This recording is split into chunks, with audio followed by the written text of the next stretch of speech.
Yeah, a team we have a lot of familiarity with. We played them in the semis last year. We played them in week 2 this year. Someone said this is the third time we played them in the last 15 games. So that's pretty remarkable when you look at that. So, playing a team twice in one season, never easy. We had a history at our school. I think in 1998 we beat St. Francis in the regular season, turned around and lost in the postseason. So, again, it can be a dangerous thing, and something we've got to prepare for very well this week.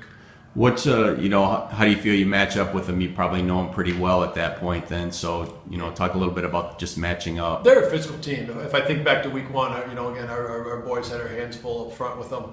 They got just a real nice scheme in what they do. Kind of a real system in place. They run some jet stuff, and then they run some counters back and a few double handoffs. So again, they give you a tough week to prepare because they give you a lot to prepare for especially in their running game.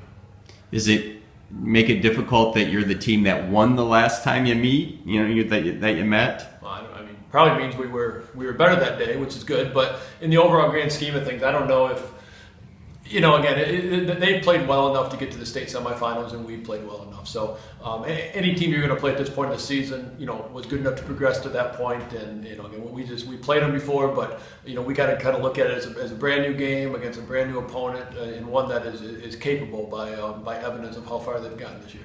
Do you guys talk much about being one step away from Ford Field again? How does that enter into this week's conversation? I don't know how you can't. It's in everybody's mind. This is the whole goal of the thing, to get there. You have to, as cliche as it sounds, as much as coaches say it over and over, you've got to play the game in front of you. Again, we're going on the road up to Petoskey. Going to be an overnight trip for us, which is a little bit different. They're talking about some possible rain up there. I know a cold front's coming through Friday night, it looks like. So, again, you don't know what the weather's going to be. You don't know how kids are going to handle a road trip, but you've got to really do everything you can to get the mindset of the team. This is the immediate challenge in front of us, and do what we can, and hopefully we play well enough to advance to Ford Field.